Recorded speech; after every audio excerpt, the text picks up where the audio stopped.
Hello everyone, welcome to my channel. और हम अपने प्रीवियस वीडियो में क्वेश्चन मतलब 2018 एमपी सेट के पेपर का सॉल्यूशन कर रहे थे और हमने क्वेश्चन नंबर 9 तक कर लिया था। ओके, आज हम क्वेश्चन नंबर 10 से स्टार्ट करेंगे। The state of polarization when X and Y component of electric field are given by equation this and this. ठीक है, मतलब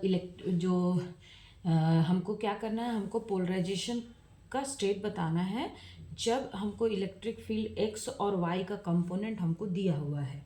मतलब हमें बताना है कि जैसे ये एक्स और वाई का जो इलेक्ट्रिक फील्ड कंपोनेंट दिया हुआ है तो उसमें मतलब वो किस टाइप का पोलराइजेशन है, मतलब इलेक्ट्रिकल है, सर्कुलर सर्कुलर है, अनपोलराइज्ड है, मतलब ये हमको बताना है। ओके, चलो देखते हैं।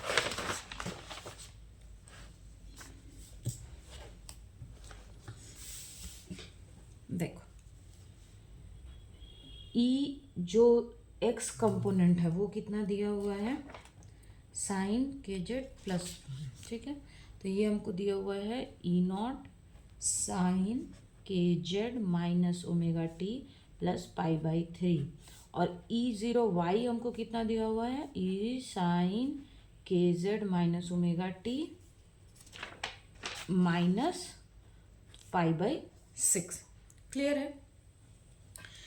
तो ये देखो, ये एक्स कंपोनेंट है, ये वाई कंपोनेंट है, तो ई कितना हो जाएगा, E zero X plus E zero Y, मतलब एक्स और वाई कंपोनेंट का मिक्सचर करके टोटल इलेक्ट्रिक फील्ड ई होगा। Then E is equals to कितना हो गया, E zero sine K Z minus omega T plus pi by 3 plus E zero sine, ये आपको दिख रहा है ना? ठीक है, sign K Z minus omega T minus pi by 6। Clear है? इसमें देखो कि यहाँ पे हमारा फेज डिफरेंस कितना है, पाई बाई 3 का है हमारा फेज डिफरेंस, और यहाँ पे हमारा फेज डिफरेंस कितना है, पाई बाई 6 का हमारा फेज डिफरेंस है। तो ये चीज़ को हम इस तरीके से भी लिख सकते हैं कि ये तो x कंपोनेंट यहाँ तक ठीक है, ये भी x कंपोनेंट यहाँ तक ठीक है।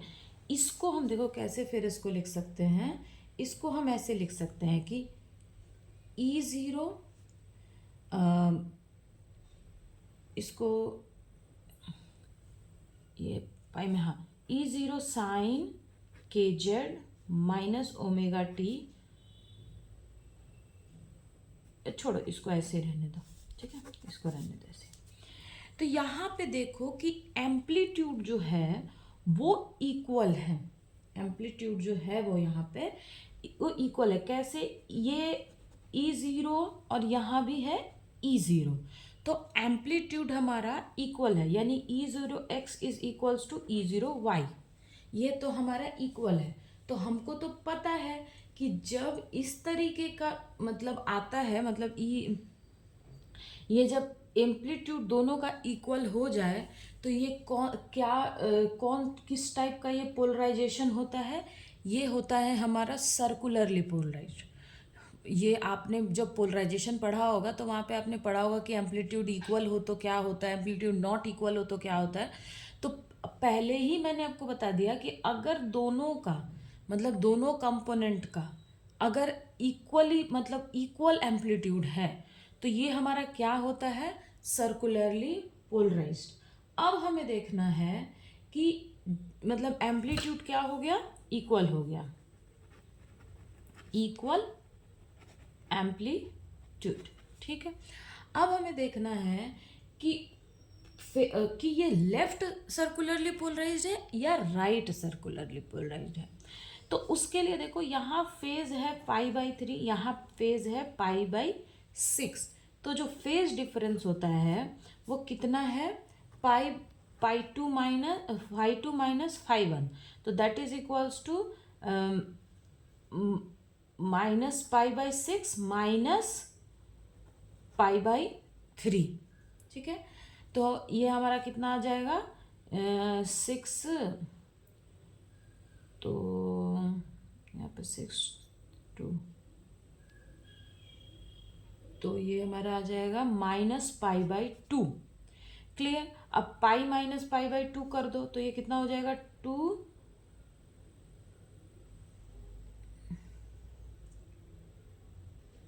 एक सेकेंड, माइनस ना तो ये प्लस हो जाएगा ना, -π/2 तो प्लस, तो 3π/2 हमारा आ रहा है। क्लियर है। तो हमारा फेज डिफरेंस कितने का आ गया, 3π/2 का। तो अब देखो, जैसे कि आपको पता है कि अगर फाई की वैल्यू लेस देन 0 हो और ग्रेटर देन 180 या फिर ग्रेटर देन पाई हो, तो इसको हम बोलते हैं कि लेफ्ट हैंडेड पोलराइजेशन। और अगर फाई की value greater than 0 and less than 180 हो, तो इसको हम बोलते हैं कि राइट हैंडेड पोलराइजेशन। मतलब कि अगर कोई भी फेज डिफरेंस फाई अगर 0 से लेस है और 180 से क्या है, बड़ा है, तो वो लेफ्ट हैंडेड होता है, मतलब लेफ्ट हैंड पोलराइजेशन होता है। और अगर कोई भी फाई 180 से लेस हो और 0 से बड़ा हो, तो वो राइट हैंडेड होता है। तो यहाँ पे देखो कि हमारा जो फाई है वो क्या है, -π/2 है, -π/2 है। तो ये किस में आएगा, ये 180 से क्या है, -π/2 का मतलब क्या है कि 90 डिग्री है, -90 डिग्री। तो 180 से ये क्या है, -180 से बड़ा है और 0 से क्या है, छोटा है, तो लेफ्ट हैंडेड हुआ। और मैंने क्या बताया था कि जो कि इक्वल एम्पलीट्यूड है तो ये सर्कुलरली होगा। तो हमारा नेट जो पोलराइजेशन हो रहा है वो क्या हो रहा है, क्या बोलेंगे, लेफ्ट हैंडेड सर्कुलरली पोलराइजेशन, या लेफ्ट, ऑप्शन में देखते हैं उसको क्या लिखा है इन लोगों ने, left circularly polarized, left circularly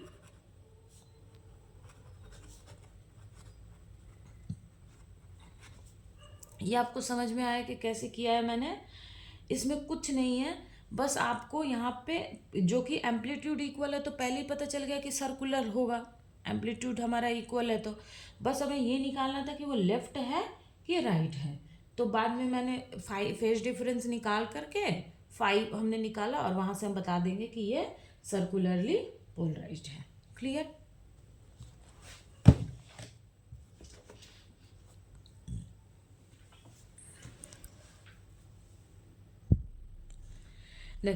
question में बोल रहा है कि if the static dielectric constant for NaCl crystal is इतना, हमको डाई इलेक्ट्रिक कॉन्स्टेंट दिया हुआ है, यानी हमें क्या दिया हुआ है, हमें यहाँ पे AR की वैल्यू दी हुई है, and it's optical refractive index हमको यहाँ पे दिया हुआ है। तो what will be the ratio of electric polarisability and total, ठीक है, मतलब हमें इलेक्ट्रिक और टोटल के बीच का हमको क्या निकालना है, रेशियो निकालना है। तो देखो, आपने सॉलिड स्टेट में एक रिलेशन पढ़ा होगा, क्लॉसियस जो हम जिसको बोलते हैं कि n(α/3ε0 is equals to ER-1/ER+2, ऐसा पढ़ा है ना आपने, ठीक है। तो ये हम किसके लिए बोलेंगे कि ये सॉलिड, ये स्टैटिक, आप इसको स्टैटिक बोल सकते हो कि स्टैटिक डाइलेक्ट्रिक के लिए ये हो गया, ठीक है। ऑप्टिकल के लिए भी फॉर्मूला यही है, ठीक है, बस वहाँ पे जैसे यहाँ पे डाई इलेक्ट्रिक कांस्टेंट, ये वाला जो है डाई इलेक्ट्रिक कांस्टेंट आता है, और जो हम ऑप्टिकल के लिए लेंगे, ऑप्टिकल इलेक्ट्रॉनिक वाला तो हो गया,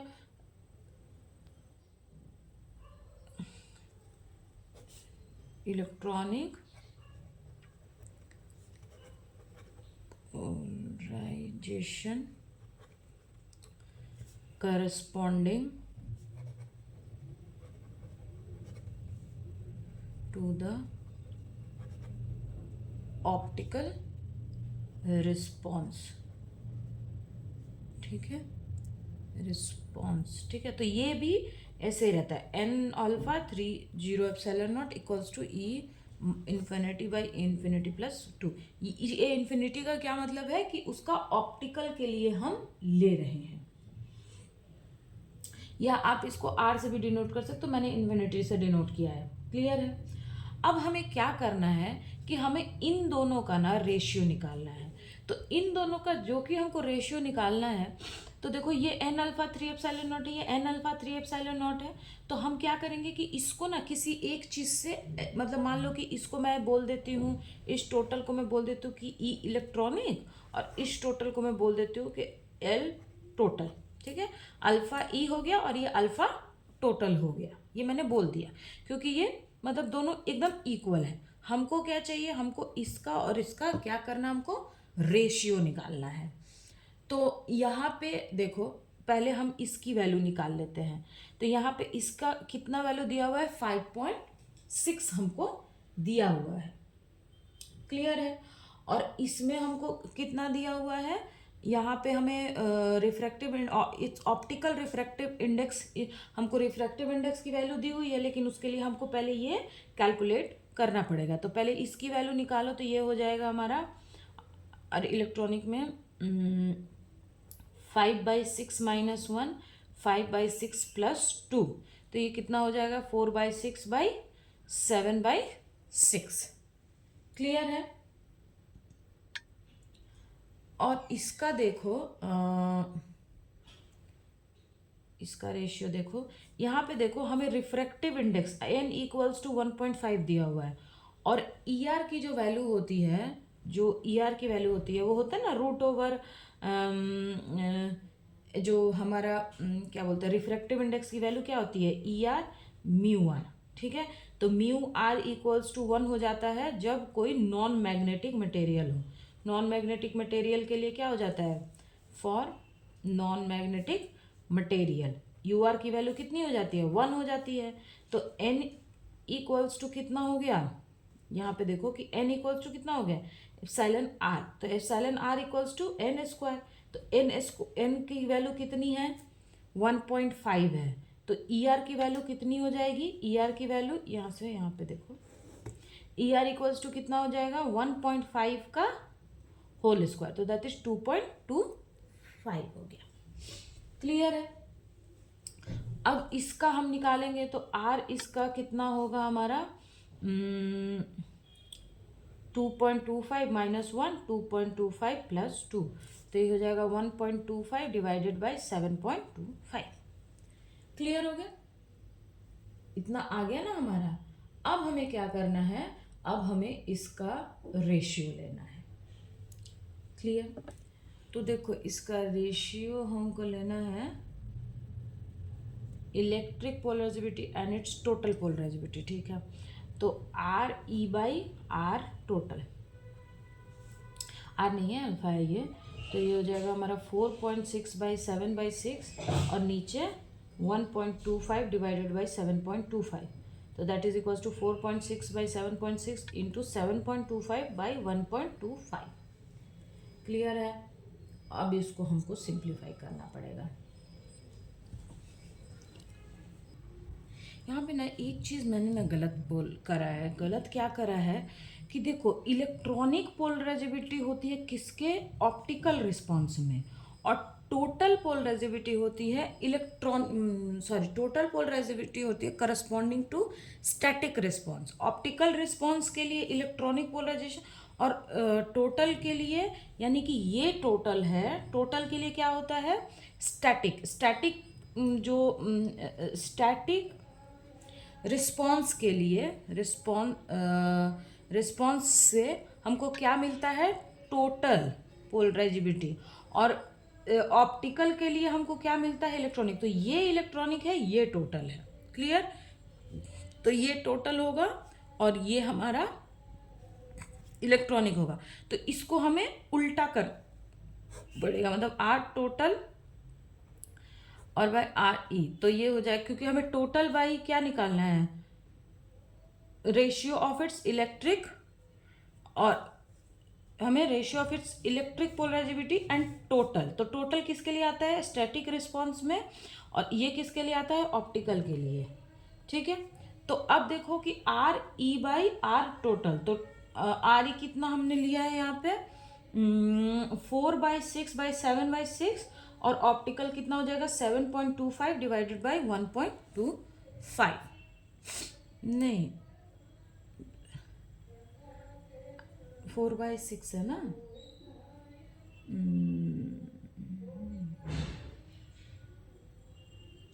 आर ई का वैल्यू हमको कितना लिया है मैंने, आर ई कितना निकला है 1.25, 1.25 7.25, और ये 7.6/4/6। इसको हम सॉल्व करेंगे, जब हम इसको सॉल्व करेंगे तो ये अप्रॉक्सीमेटली हमको 0.5 के आसपास, मतलब ये हमको वैल्यू तो देता है ऐसे 486.486, दैट इज अप्रॉक्सीमेटली 0.5 हमारा आंसर आता है। देखो मैं समझा देती हूँ, कन्फ्यूजन क्या हुआ था कि जो क्वेश्चन में हमको बोल रहा है कि रेशियो हमें किस में निकालना है, इलेक्ट्रिक में एंड टोटल में, तो कन्फ्यूजन ये हो गया था कि जो टोटल है ना, मैं अभी बताती हूँ कि जो टोटल है ना वो किसके लिए आता है, स्टैटिक रिस्पॉन्स के लिए आता है, और जो इलेक्ट्रिक है वो ऑप्टिकल के लिए आता है। मैंने उल्टा कर दिया था, ठीक है, बस ये गलती किया था मैंने। तो हम कुछ नहीं करेंगे, पहले आर ई की वैल्यू, मतलब जो ये आर ई नहीं है, ये आर टोटल है, अल्फा टोटल ये है अल्फा टोटल। क्यों? क्योंकि हमने स्टैटिक के लिए तो ये निकाला है ये चीज़, तो ये हमारा अल्फा टोटल है, और ये हमारा आर मतलब अल्फा ई है, ये टोटल नहीं है, ये ई है। क्यों? क्योंकि ऑप्टिकल के लिए क्या आता है, याद रखना, ऑप्टिकल के लिए आता है इलेक्ट्रिक पोलराइजेबिलिटी, और अगर हम मतलब अल्फा के लिए, स्टैटिक के लिए लेंगे तो ये टोटल आता है, ठीक है। तो ये थोड़ा सा यहाँ पे मेरे से ये कन्फ्यूजन में गलती हुई, कुछ नहीं, बस उसका हमने रेशियो निकाल लिया। इसको जब आप सॉल्व करोगे 7/6/4.6 इंटू 1.25/7.25, तो ये हमारा आएगा 486, दैट इज अप्रॉक्सीमेटली 0.5, तो हमारा आंसर होगा टोटल 0.5। क्लियर हो गया ये आपको? चलो ओके, ना क्वेश्चन नंबर 12 देखो, X P equals to I H cut, the value of X cube P is, मतलब क्वेश्चन में हमको इसकी वैल्यू दी हुई है और हमको इसकी वैल्यू कैलकुलेट करना है। क्लियर है? तो देखो स्टार्ट करते हैं। अच्छा ये आपको दिख रहा है ना? हाँ ठीक है। तो देखो जो हमारा फॉर्मूला होता है वो मतलब आपने क्वांटम में पढ़ा होगा कि इसका जो मतलब जो सॉल्व करने का जो फॉर्मूला होता है, देखो ऐसे होता है कि जैसे x का पावर n है और p है, ठीक है, तो इसका क्या होगा, इसका फॉर्मूला होता है n, ठीक है, x n-1 x कैप है ये, ठीक है, क्योंकि ये तो ऑपरेटर रहता है ना, ऑपरेटर रहता है, इसलिए इसको कैप से डिनोट करें।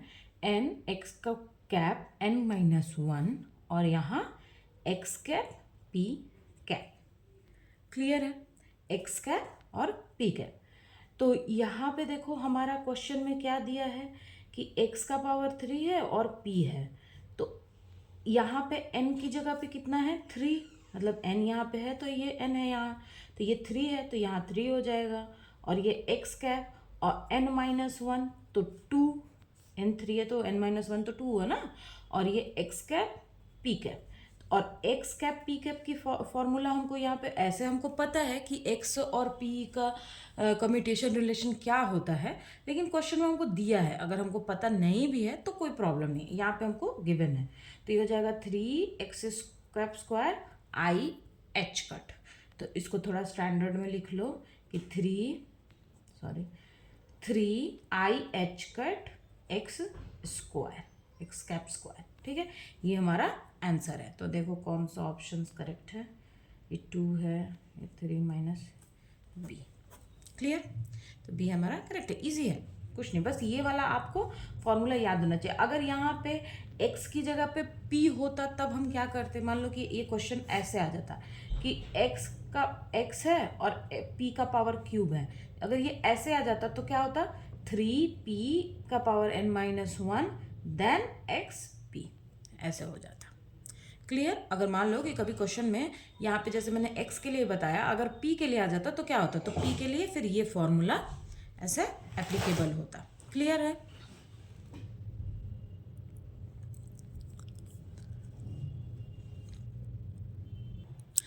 अब देखो क्वेश्चन नंबर 13।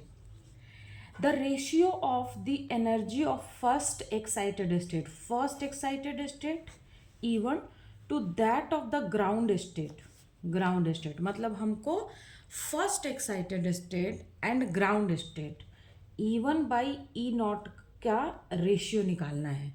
और E1 by E1 and E0 क्या है, दैट इज द एनर्जी। ठीक है, energy of first and ground state respectively.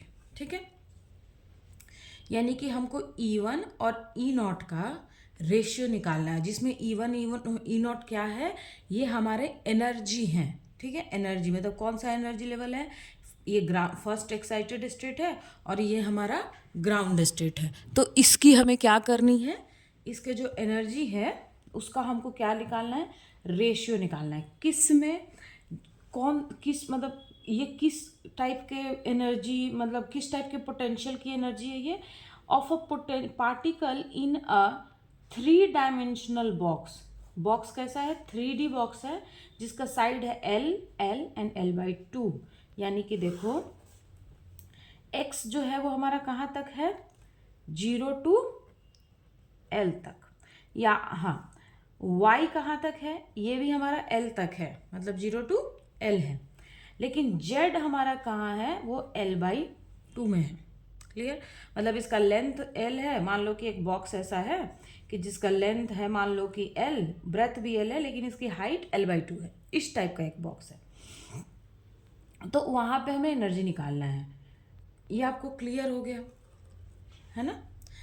तो देखो एनर्जी की वैल्यू जो होती है ना, एनर्जी आप of a particle in 1D box, 1D box में एनर्जी की वैल्यू जो होती है वो क्या होती है, E = nx² π² h²। अच्छा, मैं यहाँ पे x इसलिए मेंशन कर रही हूँ क्योंकि ये 3D की बात है, तो फिर आगे हम y और z की बात करेंगे, इसलिए मैं x पहले मेंशन कर दे रही हूँ। ठीक है, 2ml²। क्लियर है? अब देखो यहाँ पे ये n जो है ये तो कौन सा डायमेंशनल है, ये उसकी बात हो रही है कि x है कि y है कि z है, ये सबके लिए ये कांस्टेंट, ये कांस्टेंट, ये कांस्टेंट, ये भी कांस्टेंट है। तो यहाँ पे वेरिएबल क्या है, L² वेरिएबल है, L² वेरिएबल है ना। तो जब हमारा कोई भी लेंथ में जब कोई मतलब यहाँ पे क्या हो रहा है, जो बॉक्स के किसके ऊपर ये एनर्जी जो है वो किसके ऊपर डिपेंड कर रही है, बॉक्स के लेंथ के ऊपर। मतलब मान लो कि जो एनर्जी है पोटेंशियल बॉक्स की वो किसके ऊपर डिपेंड कर रही है, तो वो n के ऊपर तो डिपेंड करेगी। ठीक है, पाई तो कांस्टेंट ही है, h² भी कांस्टेंट है, 2 भी कांस्टेंट है। मास मतलब हर पार्टिकल के लिए डिफरेंट होता है, लेकिन यहाँ पे इस वाले केस में मास जो है वो कांस्टेंट ही आप समझ लो। तो वैरी क्या करेगा, लेंथ ही वैरी करेगा। तो जैसे x के लिए ये L है, y के लिए L है, लेकिन z के लिए ये L/2 है। क्लियर? तो इसीलिए इस चीज़ का हम ध्यान रखेंगे। तो x के केस में तो ये हो गया, तो y के केस में कितना हो जाएगा, ny² π² h²/2ml²। और लेकिन z के रिस्पेक्ट में ये कितना हो जाएगा, nz² π² L²/2ml/2 का होल स्क्वायर। इसलिए मैं बोल रही थी कि L यहाँ पे क्या हो रहा है, वेरी कर रहा है। क्यों? क्योंकि x के लिए तो L है, y के लिए L है, लेकिन z के लिए तो L/2 है, इसलिए L हमारा यहाँ पे वेरी करेगा। अब हम क्या करेंगे कि इन 3D E = टोटल कितना हो जाएगा, nx² ny² प्लस ये L/2 है ना, तो ये L4 हो जाएगा, मतलब L² by 4 होगा। एल स्क्वायर बाई 4 होगा ना, 2 2 जब 4, और ये 4 ऊपर चला जाएगा तो बाकी ये चीज़ें हम कॉमन ले पाएंगे क्योंकि ये सब में सिमिलर है, plus 4nz square pi square H square 2ml square. Clear हुआ ये? सबको मैंने यहाँ पे कॉमन ले लिया और ये 2 का 4 जो हुआ था तो उसको मैंने ऊपर भेज दिया। ये आपकी क्लियर हो गई क्वेश्चन यहाँ से। अब देखो ये तो हो गया। अब क्वेश्चन में हमें बोला है कि हमें E1 एंड E0 निकालना, मतलब first excited state and zero, मतलब ग्राउंड स्टेट में। तो देखो जो पार्टिकल इन अ बॉक्स होता है ना, इसका जो ग्राउंड स्टेट है ये हमेशा 1 से स्टार्ट होता है। जो पार्टिकल इन अ बॉक्स है उसका जो ग्राउंड स्टेट है वो 0 से स्टार्ट नहीं होगा। क्यों? क्योंकि अगर तुम यहाँ पे 0 रख दो, यहाँ 0 रख दो, यहाँ 0 रख दो तो ये ई की एनर्जी की वैल्यू कितनी हो जाएगी? 0 हो जाएगी। तो यहाँ पे ग्राउंड स्टेट n = 1 से शुरू होता है। तो देखो 1 ग्राउंड स्टेट का क्या मतलब है कि सबसे मिनिमम एनर्जी है ना। Ground state is nothing but, अगर आप ग्राउंड स्टेट को प्रैक्टिकली समझो कि हम जो बोलते हैं कि ग्राउंड स्टेट, तो ग्राउंड स्टेट का मतलब कि उस पोटेंशियल बॉक्स में जो सब पार्टिकल जिस, मतलब जैसे मैंने बोला कि पार्टिकल का मान लो एक जैसे ये पोटेंशियल बॉक्स है, 3D पोटेंशियल बॉक्स है। जैसे मान लो कि मेरे पास ऐसा एक, मान लो मेरे पास एक स्क्वायर बॉक्स, एक क्यूबॉइडिकल बॉक्स है। अब मैंने बोला कि पार्टिकल इसमें मूव कर रहा है, मान लो कि मैंने उसमें एक मार्बल डाल दिया उस पोटेंशियल बॉक्स में, जस्ट फॉर एन एग्जांपल, क्योंकि हम क्वांटम मैकेनिकली बात कर रहे हैं तो ये लेकिन हम तो अपने प्रैक्टिकल लाइफ में एग्जांपल देंगे किस चीज़ का? क्लासिकली ही देंगे। तो एक मान लो कि ऐसा एक पोटेंशियल बॉक्स है, एक क्यूबॉइडिकल बॉक्स है, मैंने कार्टून का बनाया और उसके अंदर मैंने एक मार्बल डाल दिया। तो मैं अगर ये कहती हूँ कि किस मिनिमम, तो उस पार्टिकल के पास उस बॉक्स के अंदर, उस मार्बल का उस क्यूबॉइडिकल बॉक्स के अंदर कितना, कौन सा एनर्जी मिनिमम है, मिनिमम उसकी कितनी एनर्जी होगी सबसे कम, वो है उसका ग्राउंड स्टेट। ठीक है। और फर्स्ट एक्साइटेड स्टेट का क्या मतलब हो गया? फर्स्ट एक्साइटेड स्टेट का मतलब हुआ कि उस ग्राउंड स्टेट से जो अगला एनर्जी होगा, जो थोड़ा सा ज़्यादा एनर्जी होगा, वही। तो यहाँ पे हमें ग्राउंड स्टेट की बात कर रहा है। तो देखो ग्राउंड स्टेट में क्या हो सकता है, मान लो मैं यहाँ पे 1 रखूँ, यहाँ 1 रखूँ, यहाँ 1 रखूँ, तो कितना आएगा? 1 1 2 और 4 6 हो जा रहा है। अगर मैं यहाँ पे 1 यहाँ पे 2 1 1 रखूँ तो कितना होगा? 2 + 4 6 7 हो जाएगा। तो नहीं, तो ग्राउंड स्टेट कितने पे आएगा कि nx = ny = nz = 1। तो E1 कितना आ गया हमारा? 1 + 1 2, 1 + 1 + 4, ठीक है। तो दैट इज = 6। तो 6 पाई स्क्वायर h का स्क्वायर 2ml स्क्वायर, ये हमारा ग्राउंड स्टेट एनर्जी हो गया ना। अब हम देखेंगे फर्स्ट एक्साइटेड स्टेट। तो देखो फर्स्ट जो एक्साइटेड स्टेट है वो कितने पे आएगा? अगर आप यहाँ पे 2 रखो, यहाँ 1 रखो, यहाँ 1 रखो, तो कितना आ रहा है? 2 2 जब 4 + 4, क्योंकि यहाँ तो 1 है ना, तो 8 अब +1 कितना हो गया? 9। अगर मैं यहाँ पे 1 रखूँ और यहाँ पे 2 रखूँ तो कितना आएगा? 1 2 2 जब 4, तो 5 + 4 तो 9।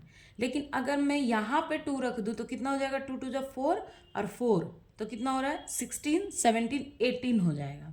तो इसीलिए जो फर्स्ट एक्साइटेड है वो nx = 2, ny =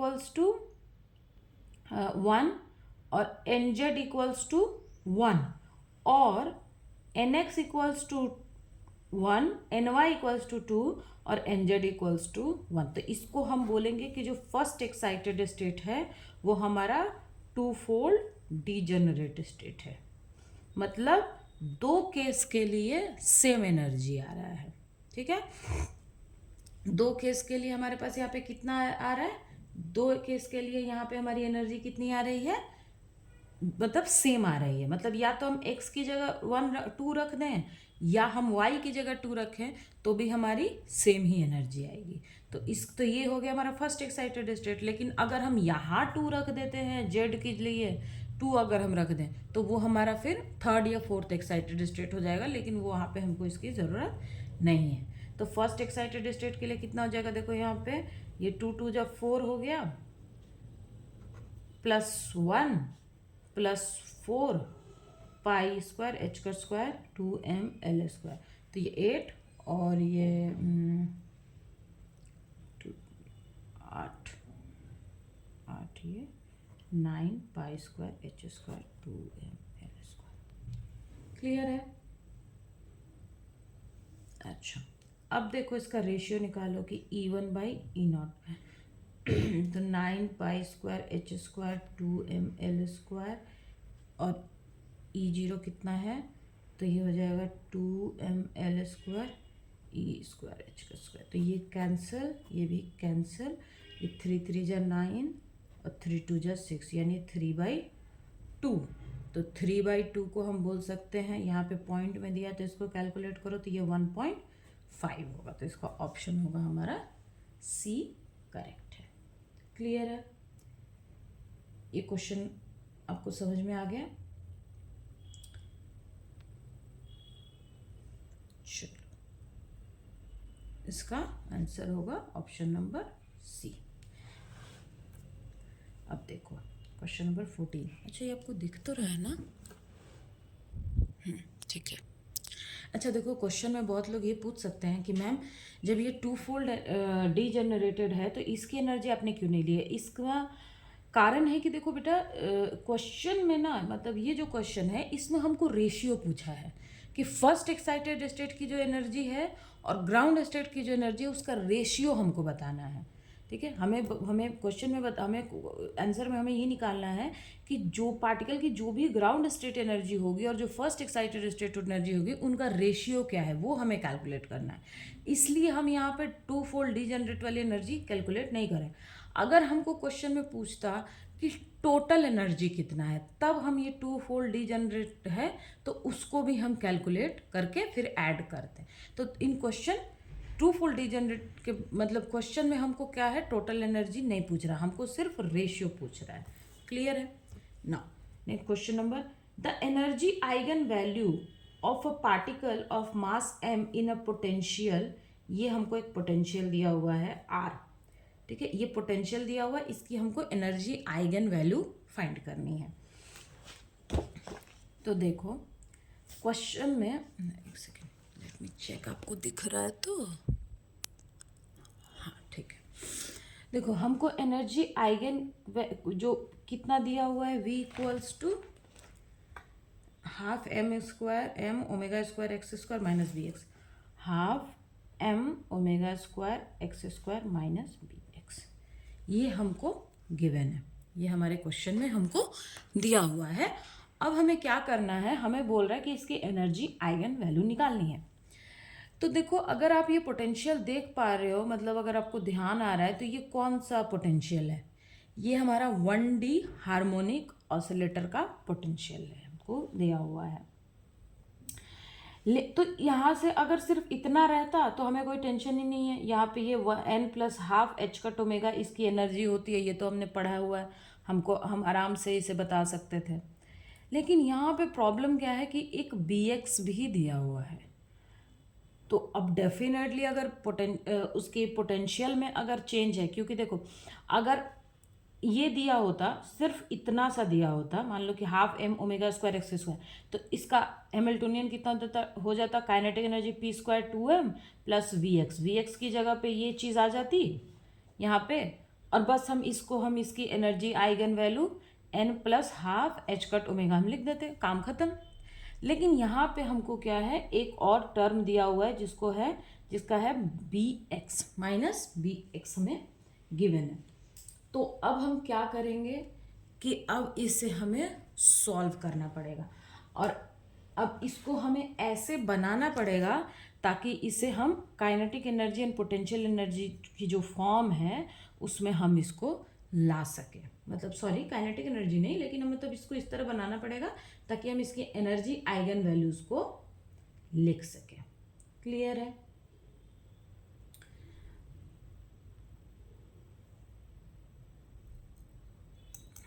चलो तो देखो क्या किया जाए, ये यहाँ पे देखो एक बी एक्स है ना, बी एक्स है तो इसको यहाँ पे एक बी एक्स है तो हम क्या कर सकते हैं, हाँ देखो यहाँ पे ये क्या है, half M omega square x square, ये बी एक्स है। तो अगर हम ओमेगा एम ओमेगा मतलब हाफ एम ओमेगा, अगर हमको इसमें से भी कॉमन लेना पड़े, मान लो कि ये जो बी एक्स है यहाँ से भी अगर हमको half M omega square common लेना पड़े तो हमें क्या करना पड़ेगा। अगर हमें देखो सबसे सिंपल है, हमको क्या करना है ना कि हमें इस वाले टर्म को देखो, यहाँ पे ये एक एक्स स्क्वायर है, यहाँ पे ये बी एक्स है, तो a माइनस बी का फॉर्मूला क्या होता है, a square plus B square minus 2ab होता है। तो यहाँ पे a क्या है, x है, और यहाँ पे 2ab यानी कि एक x की वैल्यू तो हमारे पास है, x की वैल्यू क्या है, a है यहाँ पे। अब हमें यहाँ पे 2b के फॉर्म में करना है और यहाँ b स्क्वायर लाना है, बस हमको यही करना है, क्वेश्चन में हमको यही करना है। क्यों, क्योंकि देखो यहाँ पे ये 2bx अगर होता है फॉर्मूला में तो यहाँ पे x हमारे पास है। तो हम क्या करेंगे, देखो सबसे पहले कि यहाँ पे इस क्वेश्चन में सबसे पहले देखो जैसे यहाँ पे half M omega square x square है, तो यहाँ पे हम क्या करेंगे कि एक B square M square omega square इससे प्लस एंड माइनस करेंगे इस वाले फॉर्म में, और उसके बाद कॉमन लेना है तो ले लेंगे, अभी बताती हूँ उसके बाद कैसे करना है। तो यहाँ पे देखो एक यहाँ पे क्या हो जाएगा कि इसको हम ऐसा करेंगे। अब देखो यहाँ पे b और x है, हमको क्या करना है कि जब हम कॉमन लें तो यहाँ पे एक ओ एम ओमेगा स्क्वायर 2 है, तो यहाँ पे हम लिखेंगे ना कि 2bx divided by 2bx M omega square. अब देखो क्वेश्चन में यहाँ पे ये हमने लिया क्योंकि यहाँ से हम कॉमन अगर लेना है हमें, मान लो कि यहाँ से अगर हम कॉमन ले लेते मतलब इसको, जैसे हम देखो यहाँ पे एम ओमेगा स्क्वायर है, तो यहाँ से अगर हम कॉमन ले रहे हैं तो देखो ये कैंसिल कर दे रहा है ना, इसको यहाँ से कैंसिल कर रहा है, ये जब अंदर जाएगा इसको जब हम ब्रेक करेंगे तो ये देखो क्या हो जाएगा, ये फिर ये वाले फॉर्म में आ जाएगा ना, ये एम से एम कैंसिल, ओमेगा स्क्वायर से ओमेगा स्क्वायर, 2 से 2 कैंसिल, बी एक्स हो गया। अब देखो ये फॉर्म तो हमारी आ गई। अब हम क्या करेंगे, देखो कि मैंने क्या बोला था कि ए स्क्वायर, तो ए के जगह पे एक्स हो गया plus a square minus 2ab plus B square. अब यहाँ पे a तो x है, 2 तो 2 है, ठीक है, b क्या है यहाँ पे, b क्या है देखो, b यहाँ पे क्या है कि b by M omega square.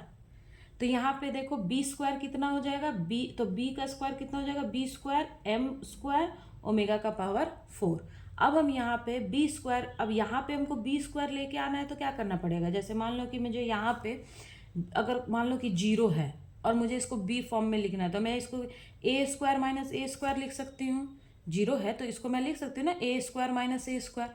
वैसे ही हम यहाँ करेंगे कि half M omega square x square minus 2bx minus m omega square plus, ठीक है, plus B square M square omega का power 4 minus B square M square omega 4। Clear हुआ, ये समझ में आया कि मैंने कैसे लिखा है ये क्वेश्चन में, या आप समझ रहे हो ये क्वेश्चन में मैंने कैसे लिखा है इस चीज को। क्लियर। अब देखो क्वेश्चन में ये चीज मैंने लिखा है ना, ये कैसे मैंने लिखा है ये चीज समझ में आया ना कि इस ये minus this is equals to, तो वो 0 ही देना है इसको। क्लियर है, इसको ब्रैकेट के अंदर लिखो, ब्रैकेट के अंदर, तभी ना ये माइनस ये दिस इज इक्वल टू 0 हो जाएगा, सिंपल, कोई प्रॉब्लम नहीं है। अब हम क्या करेंगे कि यहाँ से यहाँ तक ये क्या हो गया, a माइनस बी का फॉर्मूला हो गया, ये हमारा एक्स्ट्रा है, तो इसको हम बाहर लेंगे, कॉमन लेंगे ना, तो बाहर लेंगे, तो ये हो जाएगा half m omega square x square minus 2bx by M omega square plus B square M square omega का पावर 4। और यहाँ से जब हम बाहर लेंगे, चीज़ों को हम लेंगे, तो यहाँ पे हो जाएगा देखो एक half B square 2m square omega का पावर 4। ये क्लियर हुआ कि ऐसा मैं क्यों मतलब मैंने लिया है, क्योंकि देखो यहाँ पे एक हाफ है ना, इसीलिए। ये समझ में आ रहा है आपको ये मैंने कैसे लिया है? देखो अच्छा, देखो यहाँ पे m होगा, ये ओमेगा स्क्वायर होगा, इसको मैंने गलती कर दिया, क्यों? क्योंकि देखो ये तो ब्रैकेट के अंदर ये था, बाहर आएगा तो ये क्या हो जाएगा। अच्छा, आपको ये समझ में आ रहा है कि यहाँ पे 2m ओमेगा स्क्वायर मैंने क्यों लिया है? क्योंकि देखो जब हम इसको अंदर लेके जाएंगे ना, इसको जब हम अंदर लेके जाएंगे तो ये m से एक m कैंसिल हो जाएगा, एक ये ओमेगा स्क्वायर से ये ओमेगा स्क्वायर कैंसिल हो जाएगा, और यहाँ पे क्या आ जाएगा, 2 आ जाएगा। इसको जब आप अंदर लेके जाओ तो ये क्या होगा, एक m से m कैंसिल हो जाएगा, एक ओमेगा स्क्वायर से ओमेगा स्क्वायर कैंसिल हो जाएगा, तो ये क्या बचेगा कि b square by 2m omega square. तो वही चीज़ को मैंने यहाँ पे जब मैंने ब्रैकेट में रखा था तो क्या था कि इसके साथ ये मल्टीप्लिकेशन वाला इसको हमने कॉमन लिया था, यहाँ से हमने इसको कॉमन लिया था, इसलिए बाहर था। जब लेकिन हम बाहर इसको निकाल रहे, इस वाले ब्रैकेट से हमने इसको जब बाहर निकाला, तो इसका वाला जो कंट्रीब्यूशन होगा उसको हम क्या करेंगे, एलिमिनेट करेंगे, या फिर उसको हम सॉल्व करके तब बाहर निकालेंगे। इसलिए यहाँ पे ये मैंने गलती उस टाइम कर दी थी कि ये m स्क्वायर ओमेगा 4 रखा था, नहीं, m स्क्वायर ओमेगा 4 नहीं होगा। अच्छा, बोलोगे कि मैम यहाँ पे 2 तो कहाँ से आ गया? देखो जब हम कॉमन ले चुके हैं, 2 को जब हम यहाँ से कॉमन ले चुके हैं तो यहाँ पे तो 2 नहीं बचेगा, लेकिन जब हम ये बाहर लेके आएंगे इस ब्रैकेट से तो इस वाले के फॉर्म के अकॉर्डिंग। अच्छा देखो, अगर आपको इस तरह से कंफ्यूज हो रहा है तो आप इसको मिला लो कि क्या ये ऊपर वाला इक्वेशन आ रहा है कि नहीं। यहाँ पे देखो ये आ जाएगा हाफ m ओमेगा स्क्वायर, इससे मल्टीप्लाई करो तो ये एक्स स्क्वायर ये आ गया। यहाँ पे जाओ, m से m कैंसिल, ओमेगा से ओमेगा कैंसिल, 2 से 2 कैंसिल, bx आ गया। यहाँ जाओ तो ये b स्क्वायर, हाँ, एक m ओमेगा स्क्वायर और 2, और बाहर कितना है minus M B square 2m omega का पावर 2 है। तो ये और ये कैंसिल हो गया, क्योंकि बाहर आएगा तो ये भी यही चीज़ हो जाएगी, तो इससे ये कैंसिल होकर 0 हो गया, तो एलनेट हमको यही आ रहा है। तो जहाँ भी आपको कन्फ्यूजन लगे ना कि ये मैम ने कैसे क्या कर दिया, तो बस आप या इसको टोटल सॉल्व करके देख लो कि ये वाला फॉर्म आ रहा है कि नहीं आ रहा है। क्लियर है? अब देखो यहाँ पे जो हमारा ये क्या हो गया, ये इस चीज़ को हम बोल सकते हैं कि half m omega square a minus B square, a minus B, तो a क्या है x और b क्या है हमारा b m ओमेगा स्क्वायर का whole square minus B square 2m omega square. a minus B का ये होल स्क्वायर हुआ ना, a square plus B square plus 2a और ये हमारा b। अब इसका हैमिल्टोनियन क्या होगा, देखो kinetic energy p square by 2m, और v कितना हो जाएगा हमारा, जो पोटेंशियल एनर्जी है वो कितना हो जाएगा, वो ये है हमारा टोटल vx। ठीक है, तो इस वाले टोटल के लिए ये जो फॉर्म है, इसके लिए हमारा जो एनर्जी आता है वो कितना आता है, तो E is equals to n plus half h cut omega, और इसके साथ साथ एक और क्या आएगा, ये वाला। ठीक है, तो ये आ जाएगा minus b 2m omega square. ये क्लियर हुआ? ये कैसे आया ये आपको समझ में आ गया? हाँ, क्योंकि ये वाला तो हमारा क्या हो गया, जैसे कि हम बोलते हैं कि half m omega square x square, तो इसके लिए क्या आता है energy, n plus half h cut omega आता है। तो यहाँ पे x की जगह पे क्या है, मान लो कि मैं इस वाले को a ले लूँ, तो ये हो जाएगा, ये ऐसे हो जाएगा ना कि half m omega square a square, और ए क्या है, ये टोटल इतना से ये पूरा को मैंने क्या बोल दिया है कि ए बोल दिया है। तो इसके लिए एनर्जी ये आ गई और इसके साथ ये, ठीक है। ये आपको क्लियर हो गया ये क्वेश्चन कैसे किया है मैंने? कुछ नहीं किया है, बस ये जैसे जो बी एक्स है ना, तो इसको मैंने यहाँ पे इस तरीके से मतलब बनाया है ताकि ये ए स्क्वायर और बी मतलब ए माइनस बी के होल स्क्वायर के फॉर्म में ये आ जाए। और वहाँ से मैंने इस चीज़ को क्यों ऐसा मैंने बनाया कि क्यों मैंने मतलब मैम आपने ए स्क्वायर, क्योंकि यहाँ पे देखो जो हमारा जो पोटेंशियल है वो हार्मोनिक ऑसिलेटर में जो यहाँ पे ये जो x है ना, इसके स्क्वायर के फॉर्म में होना चाहिए। मतलब ये ऐसा होना चाहिए कि ए स्क्वायर चाहे बी स्क्वायर या सी स्क्वायर या एक्स स्क्वायर या वाई स्क्वायर। तो यहाँ पे देखो ए स्क्वायर क्या है, X minus B M omega, इसको मैंने ए स्क्वायर बोल दिया। तो इस फॉर्म में लाने के लिए, ये स्क्वायर के फॉर्म में लाने के लिए मैंने ये पूरा प्रोसीजर किया है, ठीक है। और इसको मैं ऐसे बोल सकती हूँ कि ये टोटल को मैंने यहाँ पे देखो जैसे मैंने बोल दिया कि A minus B M omega, इसको मैंने क्या बोल दिया, ये this is equals to A, then ये क्या हो जाएगा हमारा वी एक्स कितना हो जाएगा कि half M omega square a square minus B square 2m square. अब ये ए क्या है ये तो हम बाद में पता करेंगे ना कि ए क्या है वॉट एवर, लेकिन इसके लिए फिर एनर्जी ये आ जाएगी ना, पोटेंशियल मतलब एनर्जी जो है आइगन वैल्यू एनर्जी की, वो तो ये आ जाएगी। और ये क्लियर हो गया आपको? ठीक है।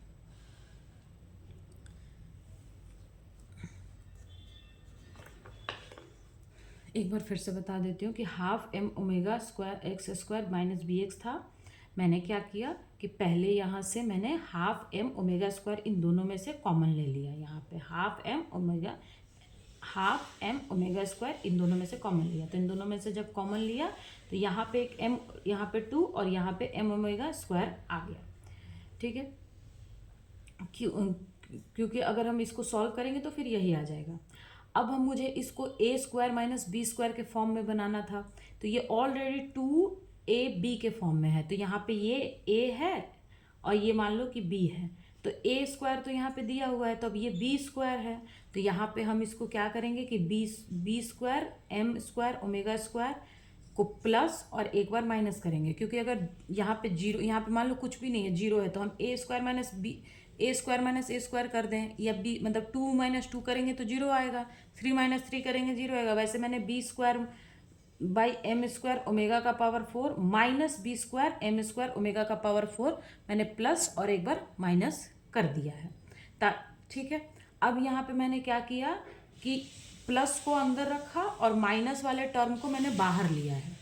मतलब प्लस को मैंने क्योंकि मुझे ए स्क्वायर माइनस बी स्क्वायर के फॉर्म में इसको बनाना था, तो इसलिए मैंने जो प्लस वाला पार्ट है B square M square omega square इसको अंदर रखा और बाहर किसको ले लिया मैंने, बी स्क्वायर ये वाला जो नेगेटिव टर्म है इसको बाहर लिया। तो जब मैं बाहर लूँगी तो ये इसके साथ सॉल्यूशन होगा इसका, क्योंकि जब ये कॉमन था तब तो कोई प्रॉब्लम नहीं थी, ब्रैकेट के अंदर था, लेकिन जब मैं ब्रैकेट से इसको बाहर लेके आऊँगी तो इसके साथ सॉल्यूशन होगा। तो इसके साथ सॉल्यूशन होने की वजह से यहाँ पे क्या आ गया, b square 2m omega square आ गया। यहाँ पे अंदर जब ये था तो क्या था, B square M square omega square, लेकिन जब मैं इसको ब्रैकेट से बाहर ली तो इसके साथ सॉल्यूशन इसका हुआ और ये वाला टर्म हमारा बाहर आ गया। तब यहाँ से यहाँ इसको मैंने बोल दिया कि ये हो गया x minus B M omega square का whole square minus B square 2m omega square. ये चीज़ को मैंने, ये एनर्जी आइगन वैल्यू और इसकी ये हो गई। क्लियर है?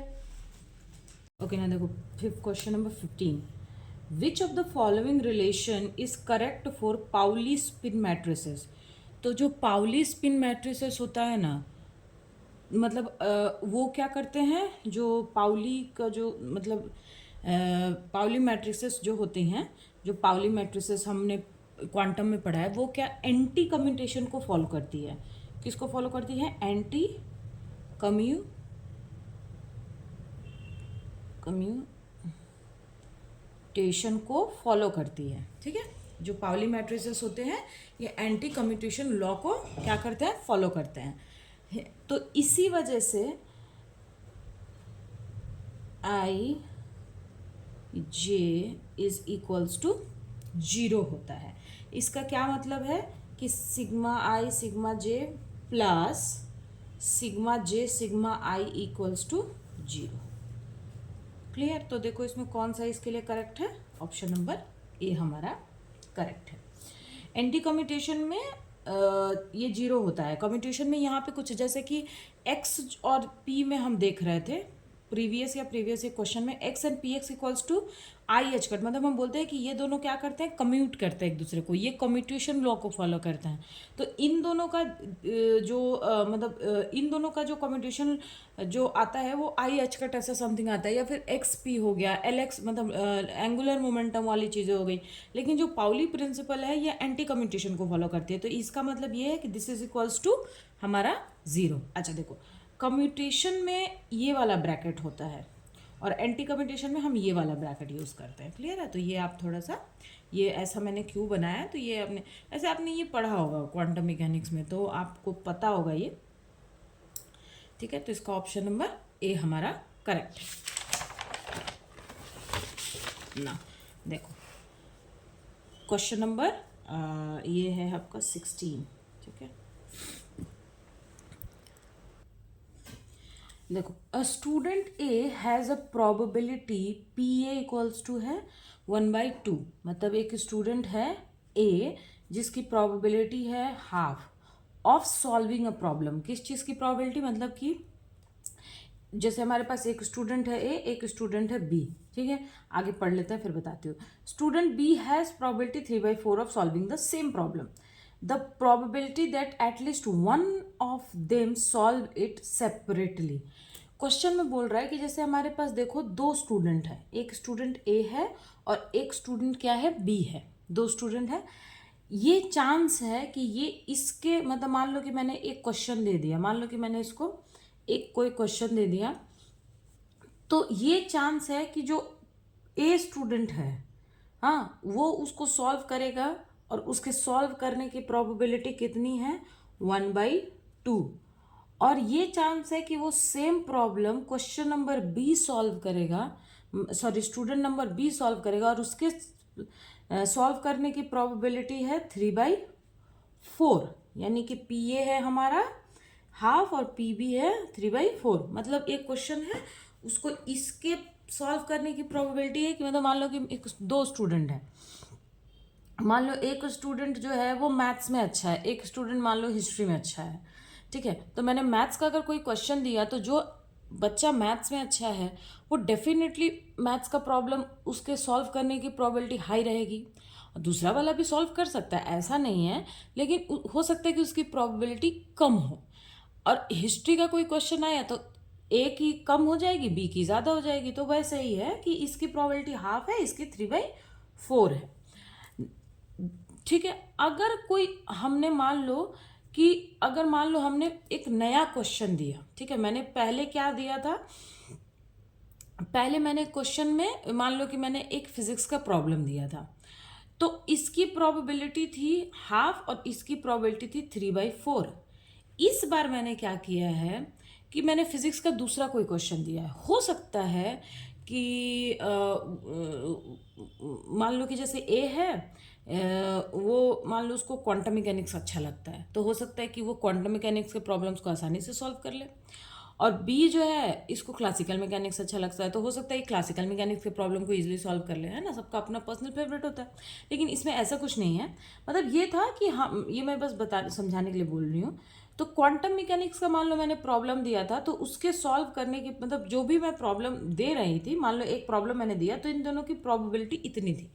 अब मैंने एक नया क्वेश्चन दिया है, ब्लैक बोर्ड पे एक नया क्वेश्चन लिखा है मैंने, और मैं तो ये क्या चांस है कि एटलीस्ट वन, क्वेश्चन में देखो बोल रहा है कि एटलीस्ट वन ऑफ देम, इन दोनों में से कोई वो एक क्वेश्चन सॉल्व कर दे। क्लियर? क्वेश्चन में हमें क्या बोल रहा है कि एटलीस्ट वन। तो यहाँ पे ध्यान देना कि मैंने बोला है कि जब मैं प्रोबेबिलिटी पिछली बार भी करा रही थी तो मैंने उसमें बताया था कि अगर जहाँ क्वेश्चन में एटलीस्ट की बात आएगी, मतलब कम से कम एक, तो वहाँ पे कम से कम एक या दोनों भी हो सकता है। हो सकता है कि दोनों ही वो प्रॉब्लम को सॉल्व कर दें, ये भी हो सकता है ना क्वेश्चन में कि, या ये हो सकता है, देखो एटलीस्ट वन बोल रहा है कि मतलब कम से कम एक, तो हो सकता है कि या तो देखो ये सॉल्व कर दे या ये सॉल्व कर दे, या फिर ये भी एक केस हो सकता है कि ये दोनों सॉल्व कर दें। तो ये हमको क्या करना है, ये हमको थोड़ा ध्यान रखना है कि जब प्रोबेबिलिटी में एटलीस्ट, एटमोस्ट एंड और ये सब चीज़ों का ना हमको ध्यान मतलब रखना है कि क्वेश्चन में क्या बोल रहा है। तो यहाँ पे बोला है कि एटलीस्ट वन ऑफ देम, मैंने एक क्वेश्चन दिया, तो अब क्या प्रोबेबिलिटी है कि इन दोनों में से कोई एक या फिर दोनों ही उस प्रॉब्लम को क्या करें, सॉल्व कर दें। तो देखो ऐसे जो क्वेश्चन होते हैं ना, ये आते हैं आपके इंडिपेंडेंट प्रोबेबिलिटी में। इंडिपेंडेंट इसलिए कि ये क्वेश्चन सॉल्व करेगा, तो ये इवेंट मान लो इसके क्वेश्चन सॉल्व करने का जो इवेंट है वो इसके ऊपर किसी तरीके से डिपेंड नहीं है। ऐसा थोड़ी है कि इसके मान लो ये प्रॉब्लम सॉल्व कर रहा है, अगर इसने सॉल्व कर दिया तो ये गलत कर देगा, ऐसा थोड़ी है, ऐसा तो है नहीं।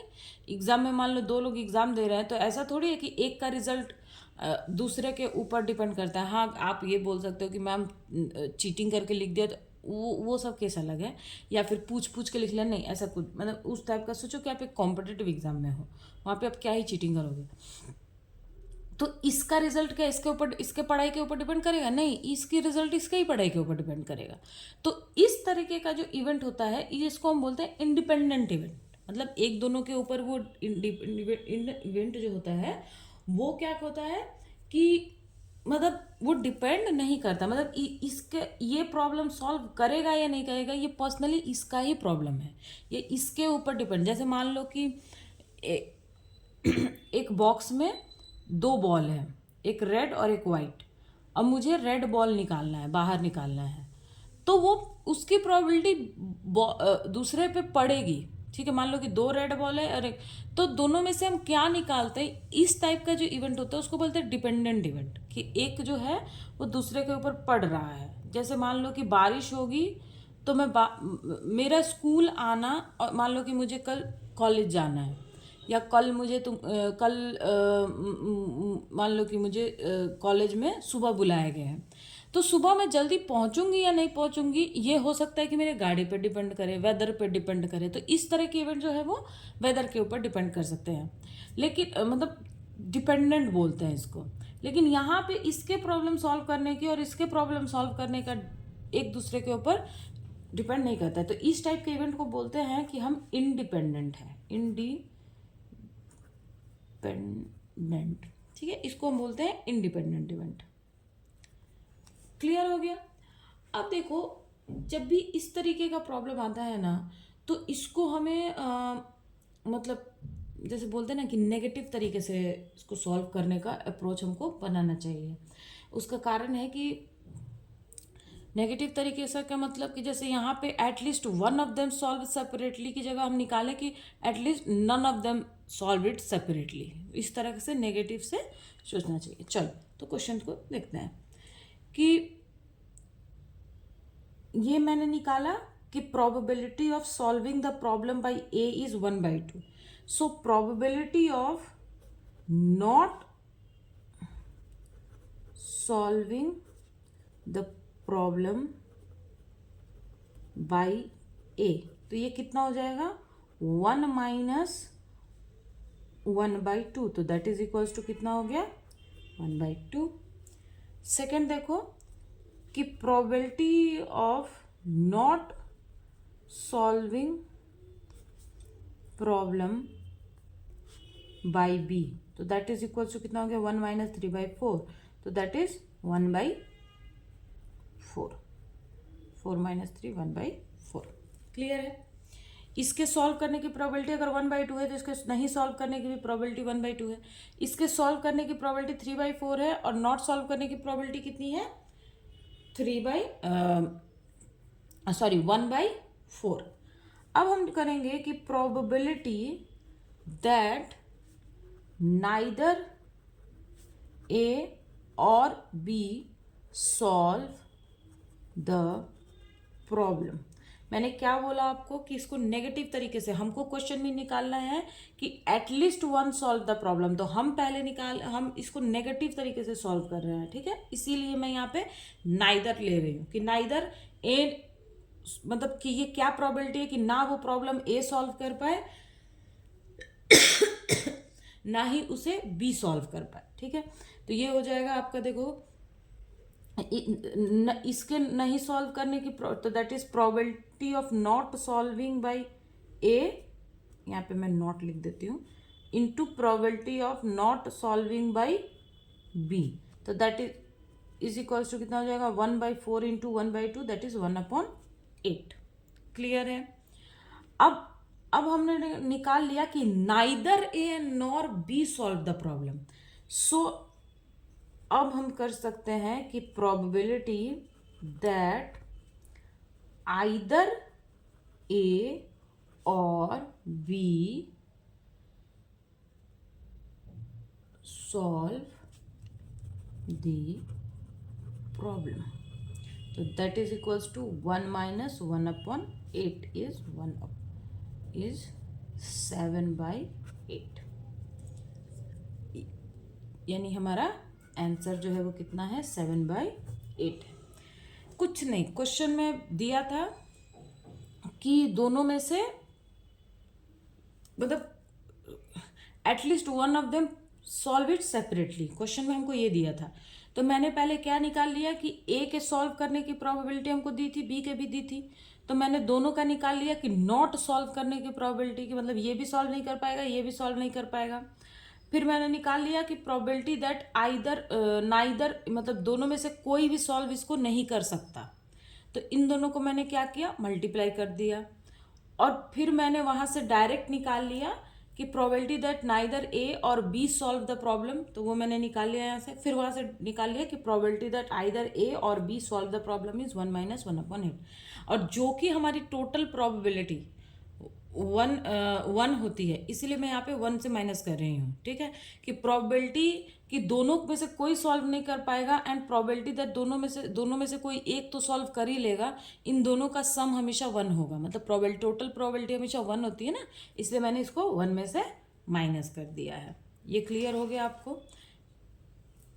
ये क्लियर हुआ ना कि ये कैसे मैंने किया है। क्वेश्चन इजी, मैंने बताया ना, इंडिपेंडेंट का अगर कभी कोई क्वेश्चन आए ना तो उसको पहले नेगेटिव तरीके से सोचने की। नेगेटिव का मतलब कि नहीं कर, मतलब जैसे यहाँ पे दिया है क्वेश्चन में कि कर पाएगा, तो हमको सोचना है कि नहीं कर पाएगा।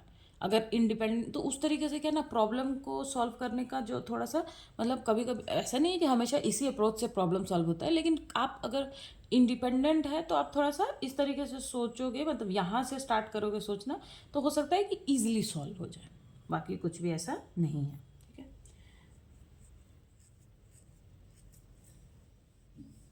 चलो नेक्स्ट क्वेश्चन देखते हैं कि ये आपको दिख रहा है, देखो, इन एन आइसोथर्मल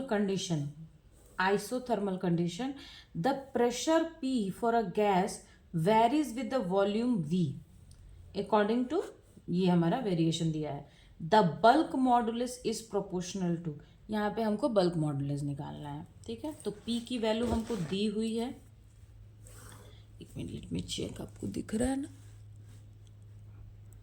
हाँ ठीक है। देखो P का वेरिएशन हमको दिया है कि P इज वेरी बाई 7/2 - 7/2, हमको क्या निकालना है, हमको बल्क मॉडुलस निकालना है।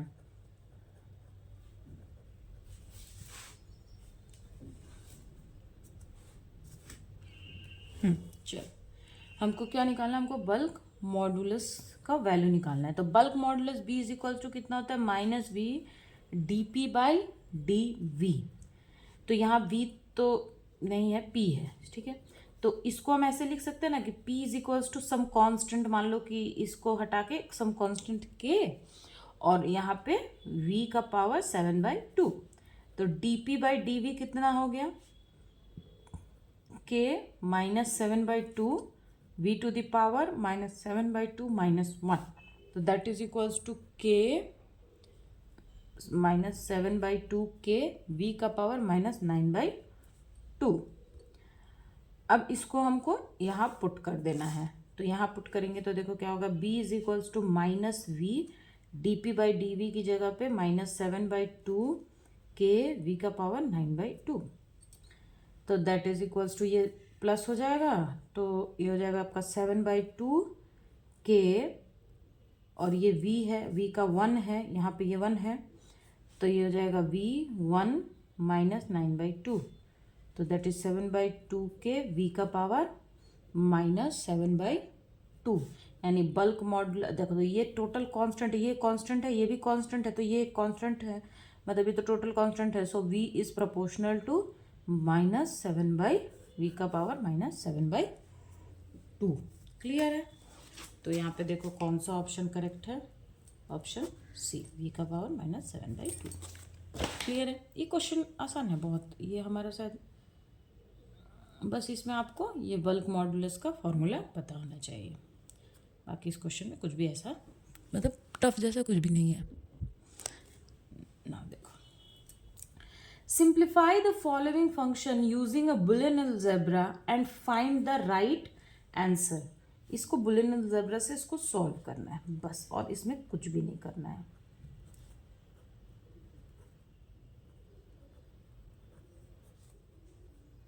ये तो ग्रेजुएशन का प्रॉब्लम है,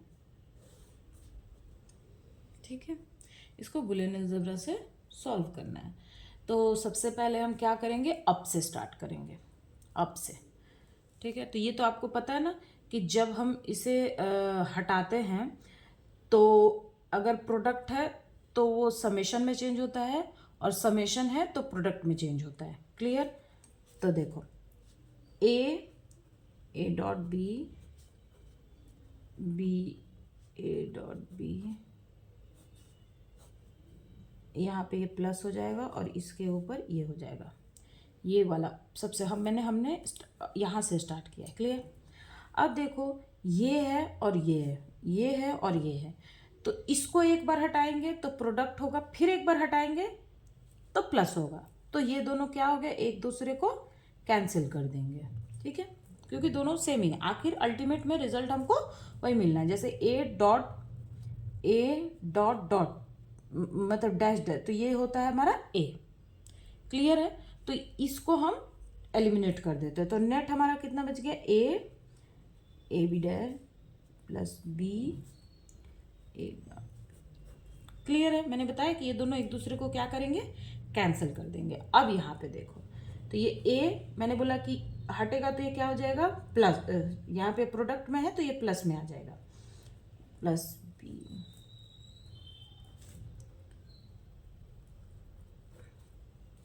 ना ये अब इसको अंदर लेके जाओ, तो ये A dot A plus A dot B dash B A dash plus B B dash. Clear है? अब देखो आपने पढ़ा होगा मतलब बुलियन अलजेब्रा का जो प्रॉपर्टीज या आप उसको कैरेक्टरिस्टिक जो भी बोलो, तो A B dash is equals to 0 होता है। क्लियर है? ये आपको आपने पढ़ा होगा कि ए डैश इक्वल्स टू 0, तो this is 0 and this is 0। तो आगे हमारा क्या हो गया, A dot B dash plus B dot dash. Clear है? या आप इसको डॉट नहीं भी लिखोगे तो ये ऐसे आ जाएगा।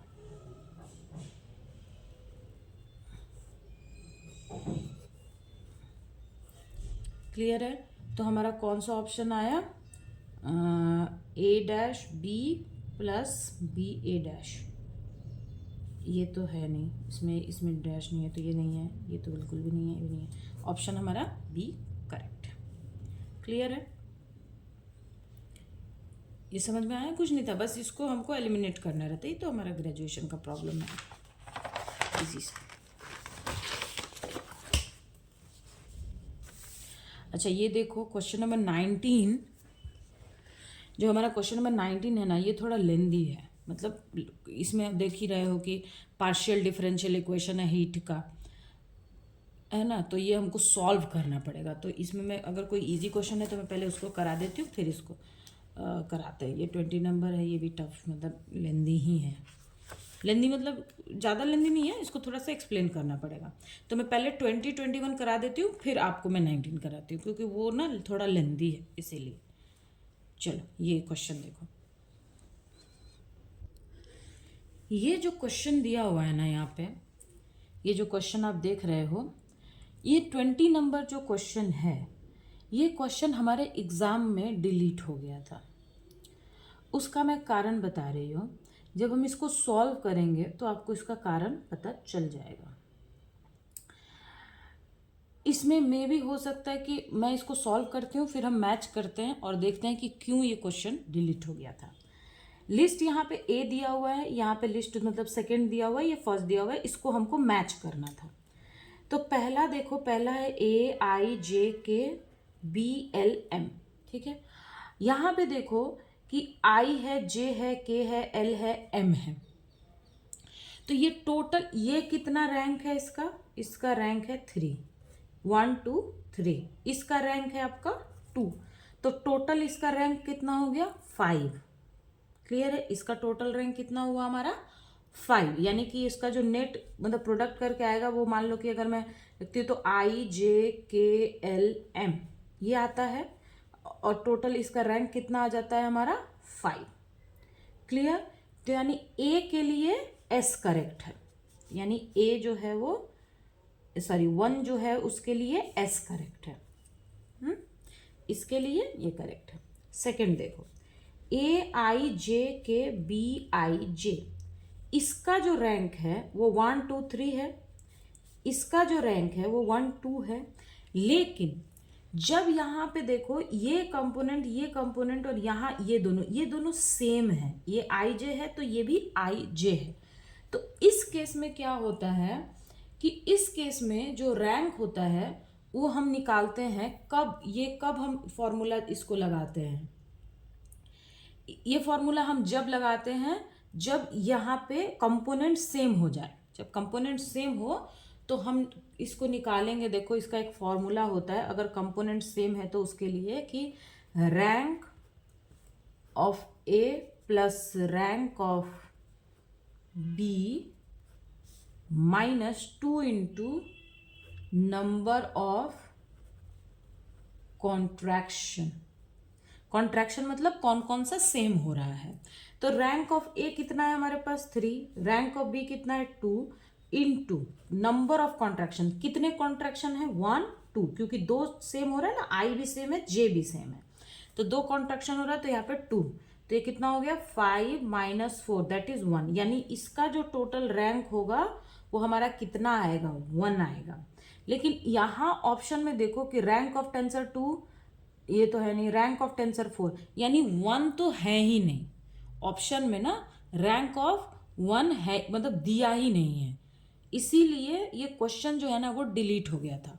ठीक है, तो ये फॉर्मूला आप याद रखना कि जहाँ पे भी आपको ये दो आपको कंपोनेंट सेम दिखे या दो आपको मतलब कॉन्ट्रैक्शन वाले प्रॉब्लम आ जाएंगी, मतलब ये दोनों कॉन्ट्रैक्ट कर रहे हैं या ये, तो ये चीज़ आप ना ये फॉर्मूला आप लगा करके उसका रैंक आप निकाल सकते हो।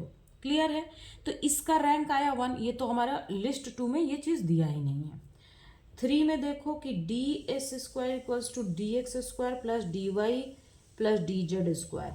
ठीक है, तो ये कुछ भी नहीं है, इसका क्या होता है? Summation over d x i square that is Kronecker delta i j d x i d x j, ये इसका है। क्लियर है? नाउ फोर्थ देखो कि डेल्टा आई और ये जे है, तो ये क्या है? ये कॉनकर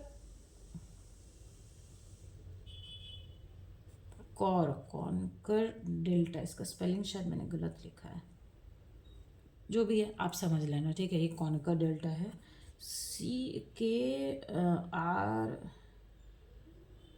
KRO, यहाँ पे शायद सी भी होता है, वॉट एवर, ये थोड़ा स्पेलिंग आप चेक कर लेना। कॉनकर डेल्टा, ठीक है, यहाँ पे देखो आई नीचे है और जे ऊपर है, तो ऐसे टेंसर में हम बोलते हैं कि कोवेरिएंट, जैसे आपको पता है ना कि कोवेरिएंट इंडेक्स जो है वो नीचे, सॉरी आई नीचे है या जे, यहाँ पे क्वेश्चन में क्या आई नीचे है ना, ऊपर जे, मतलब कोवेरिएंट और कॉन्ट्रावेरिएंट का ये कॉम्बिनेशन है। Conical delta, it is a conical delta having one covariant and contravariant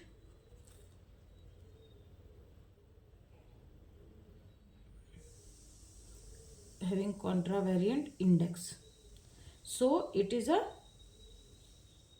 mixed tensor of rank 2। ठीक है, ये कोवेरिएंट नीचे है और ऊपर नीचे आई है, ऊपर जे है, तो इसको हम यहाँ पे कोवेरिएंट इंडेक्स क्या हो गया, जे आई, और कॉन्ट्रावेरिएंट है तो ऊपर, तो ये एक, इसको हम बोलेंगे कि ये this is a mixture of two tensor, मतलब this is a mixture of two rank two tensor. ठीक है, रैंक एक दो रैंक है ना यहाँ पे, मतलब दो कंपोनेंट है, दो इंडेक्स है, तो इसको हम बोलेंगे कि इसका रैंक 2 है, और ये मिक्सचर है कोवेरिएंट का और कॉन्ट्रावेरिएंट का। तो ऐसा क्या आपको यहाँ पे कुछ दिया हुआ है? इस साइड में नहीं दिया हुआ है, इसीलिए ये क्वेश्चन जो है ना वो एग्जाम में क्या हो गया, डिलीट हो गया। एग्जाम में मतलब इसको डिलीट कर दिया गया था। क्लियर है? बस एक ही इसमें मैच कर रहा है, वो है आपका ये फर्स्ट का एस मैच कर रहा है, बस ये इससे मैच कर रहा है, बाकी कोई किसी से मैच नहीं कर रहा है। इसके लिए तो कोई दिया नहीं है, इसके लिए भी नहीं दिया है।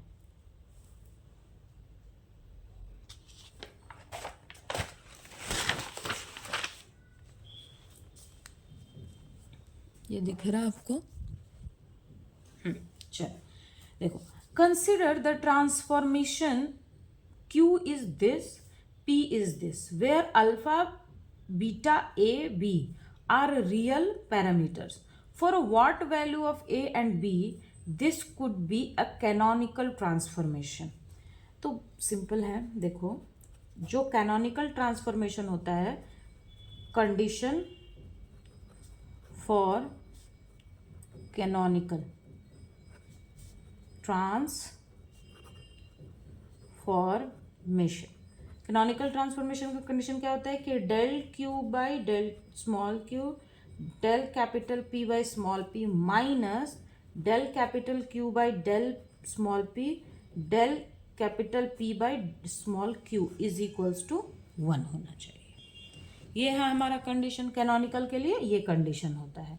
तो क्यू की वैल्यू हमको कितनी दी हुई है, अल्फा क्यू का पावर ए स्मॉल पी, तो del Q by del Q is equal to कितना हो गया, ए अल्फा क्यू का power A minus 1 P, del Q by del small P का क्या कितना हो गया, तो यहाँ पी नहीं है तो ये हो जाएगा अल्फा क्यू का ए, और यहाँ देखो del Q by sorry P देखते हैं, तो p इज इक्वल्स टू कितना हो गया, बीटा क्यू का पावर b, तो del p by del Q कितना हो गया, b बीटा क्यू का पावर b माइनस 1, और del capital p by small p कितना हो गया 0, क्योंकि p यहाँ पे नहीं है।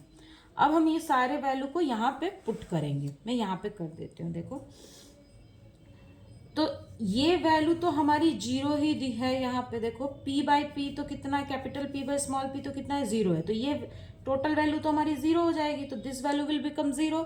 बस इसके लिए हमको करना है, तो हो जाएगा देखो माइनस, ये दिख रहा है तुम एक सेकेंड, हाँ, तो ये हो जाएगा minus delta Q by delta P कितना आया है, अल्फा क्यू का power A, delta P by delta Q, del P capital P by small Q, तो ये आ जाएगा आपका ये बी बीटा क्यू का power b minus 1 is equals to 1।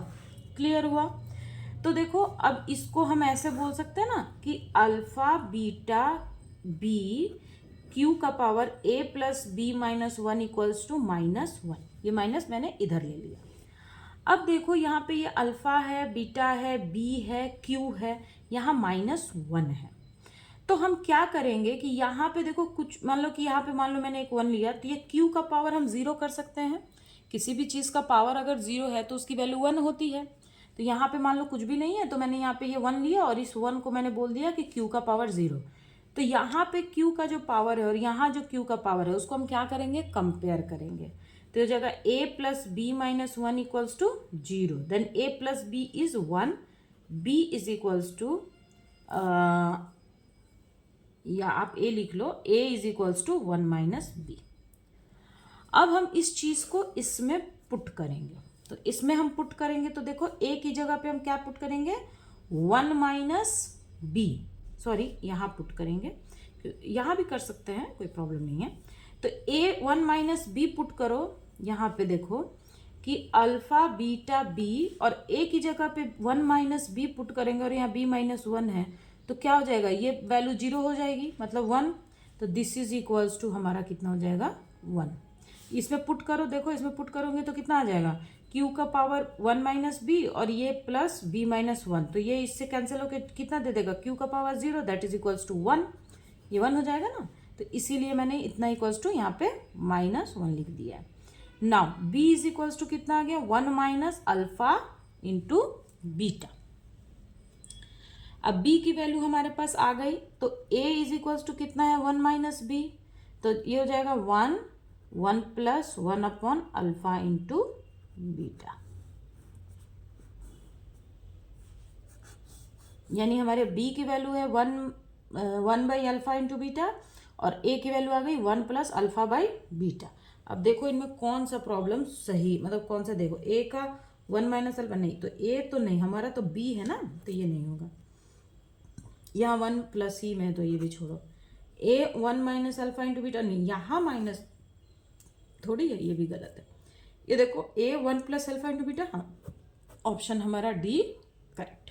ये इजी क्वेश्चन था, ठीक है, कुछ नहीं, बस आपको ये कैनोनिकल ट्रांसफॉर्मेशन का फॉर्मूला पता होना चाहिए। यहाँ पे डेल्टा पी 0 है, इसलिए मैंने ये वाला डायरेक्ट ही 0 कर दिया, ठीक है। और ये जो क्वेश्चन नंबर आपका 19 है, ये मैं नेक्स्ट वीडियो में करा दूंगी, क्योंकि ये बहुत मतलब थोड़ा सा लेंदी होने वाला था, इसलिए छोटे छोटे क्वेश्चन थे, तो इसलिए मैंने पहले इसको करा दिया। ओके, और आप प्लीज़ मेरे चैनल को आप फॉलो करो, मैं धीरे धीरे आपको सब चीज़ कराऊंगी, ठीक है।